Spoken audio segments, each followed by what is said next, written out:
Welcome to another brand new edition of T Watches a Scary Movie. My name is T, and of course we are talking scary movies. I appreciate y'all tuning in for another brand new episode. Remember, new episodes always go up every Wednesday night at 8:30 p.m. Mountain Standard Time, like tonight, but I always put out extra content throughout the week, so if you want to stay on top of everything that I'm dropping through y'all throughout the week on my channel, you got to get subscribed to my link tree. And you can do that by going to linktr.ee/T Scary Movie.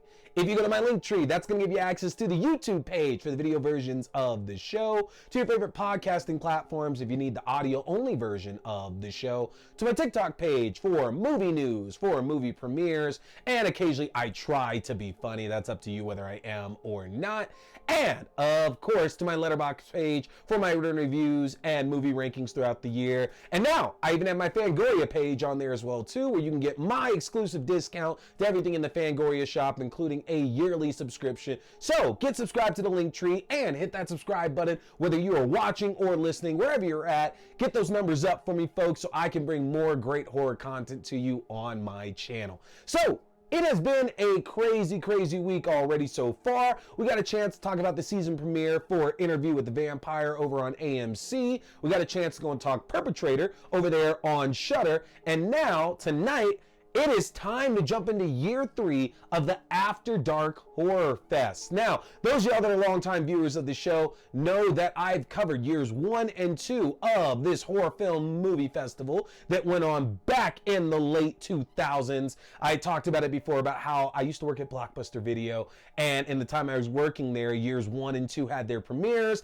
I got a chance to check out a lot of those movies back in the day, and when I covered them over 2023 and 2022, there also still were a few that I had never gotten around a chance to seeing, so I was trying to right that wrong.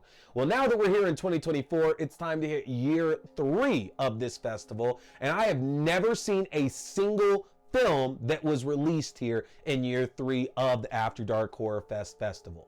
And I'm excited because that means that these are all going to be brand new opportunities for me to catch something new from the late 2000s. And quite honestly, what I've been told is that the production value on a lot of these has gone up. And that's definitely happened over the first 2 years. If you go back and watch year 1, there are a lot of films that look like they would have been just in the theaters for like a month or two back in like the mid 2000s. But then you get to year 2 and we get more that looks like, okay, these are definitely ones that would have been in theaters at one point or another. And again, these are all for film festivals. A lot of these did not get separate theatrical releases, but year 3, what I've been told is that more of these films are more mainstream facing, and therefore it's like kind of like really interesting that a lot of these also, like years 1 and 2, did not get like their separate theatrical releases. So we're jumping into year 3, got 8 more films to die for, and tonight I am starting with the first film of this franchise. That's going to be Autopsy. That's what we're starting off with, folks. Now, here's what I'm going to ask for all of you, because we got 8 films that we're going to be talking about over the next couple of weeks here from this. I want y'all to score this for me, okay? Because we're going to figure out what the best in show of this festival truly is. Now, rather than make it super complicated or anything, if you're following along as we review these films for year 3 of the After Dark Horror Fest, what I want you to do, head to the comment section, go after you've checked the movie out, and give me your score. Let's do 1 through 5. We're going to keep it very simple. 1 through 5, tell me what you thought of it. And at the very end, we're going to tally it all up. We're going to find out which one is best in show. Now, our first film tonight, Autopsy. You can catch this one on Peacock. So if you got that, you can get the free tier of that. You can check it out for free right now. All right, so let's just jump right on into Autopsy. If you haven't seen the trailer for this one, Autopsy tells the story of 5 young friends who just got done going to Mardi Gras in New Orleans, and on their way back home, they end up in an accident where they critically injure somebody in another car. After an ambulance picks up all 5 of these friends and the man that they hit, they end up at a strange hospital where they find out that the doctor and his staff have other plans in mind for the new patients to come to this building. So, right from the jump there, it's very interesting because there's like this aura around like the first like 20-25 minutes or so of Autopsy. I literally just said to where I was told that the production value really picked up in year 3 with all the films that were released. And it's hard not to ignore that Autopsy kind of feels like one of those random teen horror films that we got towards the mid to late 2000s. Like, it kind of fits right in with something like a Sorority Row, or with a Black Christmas, or a My Bloody Valentine. It seems like it would fit right in place with that. So I love the aura that's coming from the early part of this film. And as we get further and further and further into it, then that whole invoking like other 2000s like teen horror movies starts to come out even more, because you find out that this film actually seems to have a lot in common with other films like Turistas or House of a Thousand Corpses, or even Hostel, honestly. There's a few of these that Autopsy is definitely emulating.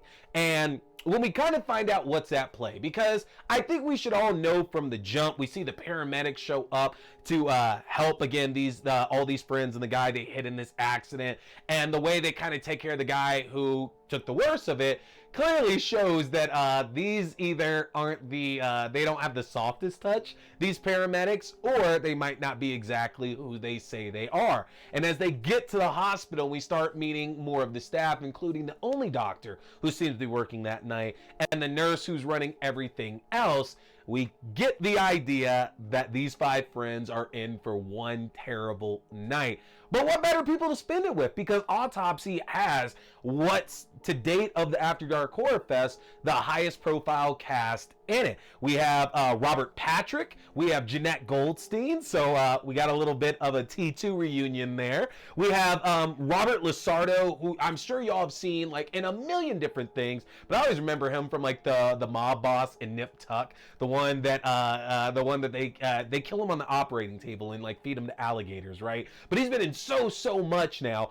You have Michael Bowen from Jackie Brown, and you have Jessica Lowndes. So there's a really stacked cast here in this film, and considering that a lot of the movies we got in year 1 and 2 of After Dark Horror Fest, we usually got 2 or 3 actors. You know, we're kind of eating really nice here with Autopsy, and I hope that's actually a good sign of things to come for the rest of the films that are part of this festival. I'm not saying we have to have like these all-star casts to make the films worth it, but that's certainly very interesting that if these guys either like the script enough to do it, or maybe the director was just that magnetic, or the casting director to bring them on, whatever the case is, something here had to be liked, because it's an indie film. So the paycheck isn't exactly what like some of these guys might be looking for. And I think that stands to tell how strong the script for this like truly is. Now, with that being said, with the films I compared it to, I mentioned House of a Thousand Corpses, I mentioned Turistas, I mentioned Hostel. This is a gory movie for sure, y'all. This absolutely is gonna find itself right in line with those 3 other movies. And while it might not be to the extremes of like Hostel, because if you're gonna put those 3 kind of in order, like I think that Hostel out of those 3 would end up being the goriest, but I think that House of a Thousand Corpses is the scariest, and Turistas kind of finds itself like smack dab like in the middle. And that's not talking about quality of any of those 3 films, because I actually enjoy all 3 of those movies there, but House of a Thousand Corpses would be the scariest. Turistas would find a nice middle ground between being scary and being gory, and then Hostel would be the goriest, but not necessarily that scary. And Autopsy finds itself kind of more like in line with like Turistas or Under, to where there's a story to it. There's a really decent story to it, but realistically what we're focused on more is the gore in this one, and there is going to be a lot. Again, this takes place in a hospital, and just to kind of throw it out there, it's not really a spoiler, and we're already past our 10-year rule as it is, but we learn very quickly that the hospital staff are very much the ones who are behind everything that's going on. We get that very, very early.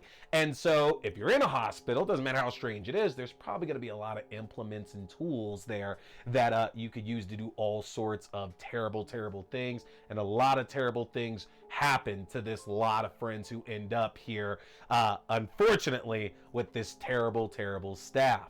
Now, beyond that, I say that a lot of these actors must have been attracted to this for the strong story.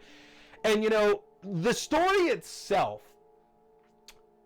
kind of loses its way once we're actually in the hospital and we're off to the races, because you know, the earlier part of the film like focuses a little bit more on their partying and setting that up, so that when they end up at the hospital, there's really only one storyline that we're really following from that, and that's the motivation of why the doctor is doing what he's doing in the first place. And I don't want to throw too many spoilers out, even though we're over our 10-year rule. But what I will say is that there is a motivation that our doctor here has, Dr. Benway, played by Robert Patrick, that's behind the reasoning for him doing all of this. And you can look at it, you know, I don't want to say what that reason is one or the other. I was about to say something about that, but that's going to give away a little bit to it.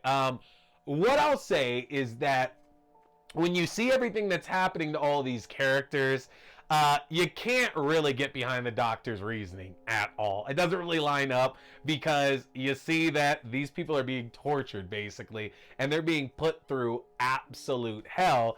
And you know, the reason that we find out isn't exactly enough to back up why these people are being placed in this here. So I guess what I'm saying is that this is a strong representation. It's a great time capsule of what we were getting, you know, about 18 to 20 years ago in theaters, the type of horror that we were seeing. It fits right in with that, but it also kind of echoes a lot of those movies, to where the story itself is kind of second to the kills. It's second to the blood and the gore that we're seeing on screen. And that doesn't mean that the actors we have in this don't all give up fun, strong performances in it.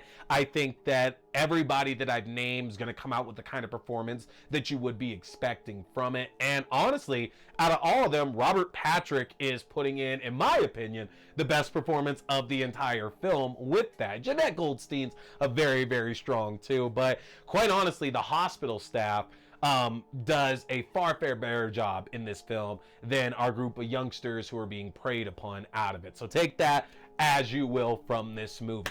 Again, good kills, a lot of blood, a lot of gore, a few scares. There were some times I had to look away just because of how like genuinely shocking and screwy and everything it was, including a spinal tap, which did not like that. Did not like that at all. The aftermath of that was just as gross as well too. But you guys got to go and check this one out. I think this is a good starting point for year 3 of the After Dark Horrorfest. Those of y'all that are looking for not something necessarily to scare you, but something to gross you out, this is definitely the one for you. There's a recognizable cast that's going to kind of ease you in to this year's festival as well too. And we're off to the races. I'm excited to see what Autopsy ends up leading to, because there's 7 more movies for us to take a look at. So let me know in the comment section. Again, we are scoring this 1 to 5. Go check it out on Peacock. It is free on Peacock right this moment. It's called Autopsy. And let me know your thoughts about that. Folks, that is going to do it for me tonight. I am going to be back with so many more reviews for you over the next couple weeks. We got The Strangers, Chapter 1. We got I Saw the TV Glow. We have 7 more films in the After Dark Horror Fest Year 3. We have In a Violent Nature coming up. Folks, I have so much stuff coming. Hit that subscribe button, because you're not going to want to miss any of that, including my season-long coverage of Season 2 of Interview with the Vampire. Hit that subscribe button, y'all, and I will see y'all back here for another review very, very soon. My name is T. We're talking scary movies. Stay scared.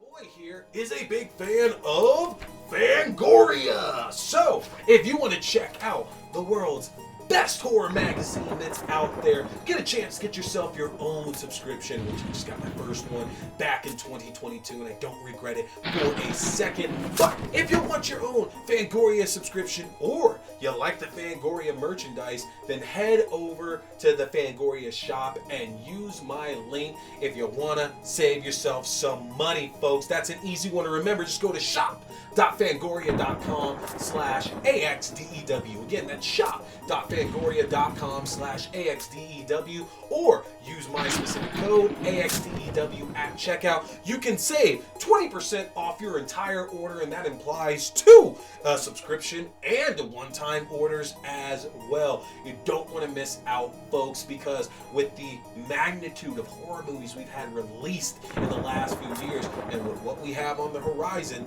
Fangoria is going to be your #1 source for all that great, juicy, bloody information in the world of horror. So again, head to shop.fangoria.com. Hey there, folks! Thanks for tuning in to T-Watch This Scary Movie. I appreciate you checking out another review or movie news, whether we're talking movies, TV shows, books, or games, whatever, it's all scary. Remember, you can check out new episodes every Wednesday night at 8:30 p.m. Mountain Standard Time on the YouTube page for video. That's youtube.com/C/Theron Reynolds Scary Movie. Again, youtube.com/C/Theron Reynolds Scary Movie. And you can check out the audio version on all your favorite podcasting platforms. Just search T Watch the Scary Movie or TWASM. Don't forget, my name is T. We've been talking scary movies. Stay scared.